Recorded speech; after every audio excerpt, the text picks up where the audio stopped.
The pandemic has highlighted the impact of not taking ESG into account in companies across the globe. Everyone has needed to pivot to take into account the new normal, and no one has been left unscathed. However, we have seen some phoenixes that have risen from the ashes, driving business forward. How is this possible? Through thought-out ESG systems and policies put into place to ensure the sustainability of people, planet, and profit. The JSE has shown its dedication to sustainability and ESG, as is evident by their comprehensive ESG disclosures, an open commitment to lead by example with initiatives like green, social, and sustainability bonds. Welcome to Window on the Week, and today we have Qiniso Mthembu from the JSE to chat about risk culture and third-party risk management. Welcome, Quiniso. It is a privilege to have you on Window on the Week. So today I'm only going to ask you one question because it is a very important one. Can you tell me about the risk culture that has been fostered at the JSE with regards to ESG? Can you share with our audience the journey that the JSE has undertaken to strengthen ESG within the listed company itself, and as a regulator, how it is managing the third-party risk of ESG for companies listed on the stock exchange, as this is quite a difficult and transformational task? Absolutely. Thank you so much, Kunaal, and it's such a great privilege for me to be able to join you this afternoon to chat about this important topic. And I think it's great that you actually are bringing in the element of risk culture into this subject of ESG. And because after all, if we're not going to be intentional about changing behaviors and attitudes and even the processes that support our objectives for ESG, we are unlikely to realize our vision of growing shared prosperity. Now, which is an important vision for us as the JSE, because we believe that if we are going to grow and thrive as an economy, it should be one where everybody has access, to financial access, but also, we remove barriers that otherwise make it impossible for others to access, instruments that enable them to thrive in their personal lives as well.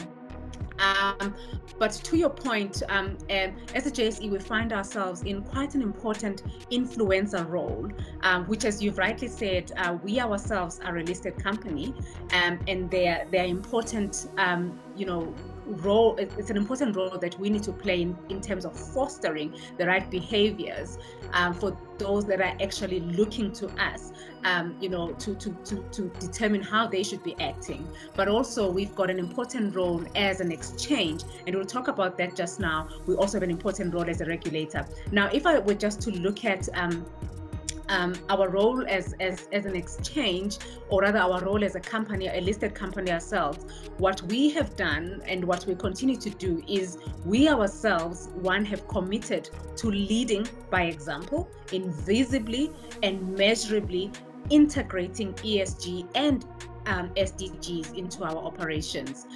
One of the ways in which we do that is we ourselves subject ourselves to the ongoing assessment in line with the Responsible Investment Index, which, as you know, encompasses a number of thematic questions that seek to evaluate the extent to which we've incorporated ESG into our operations. The results of that assessment help us to focus our attention on areas that we need to still work on.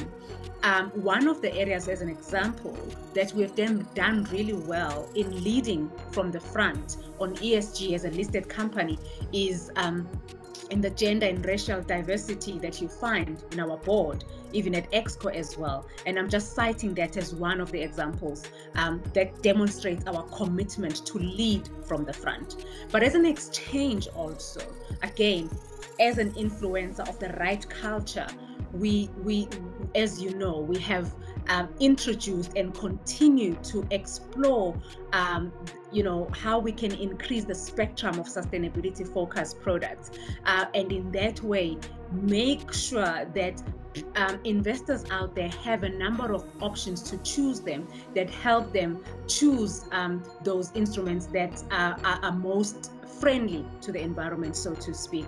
But along with that, we also create greater awareness on an ongoing basis through our ESG investor briefings and other training sessions.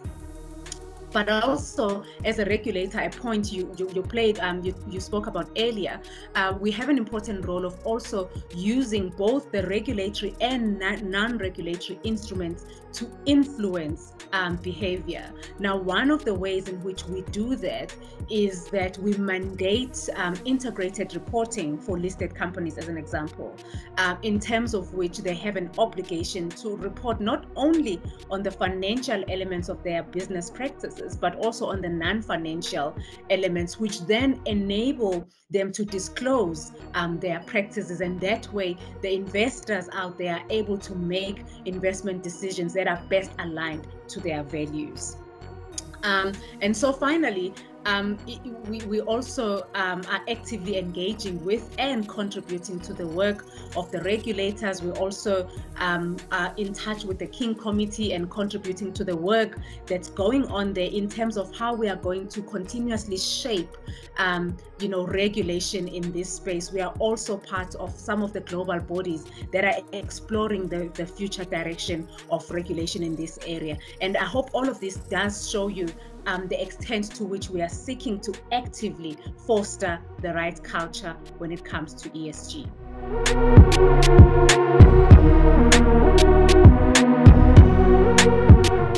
Risk Insights and the JSE are aligned in its goals to drive business toward a more sustainable future.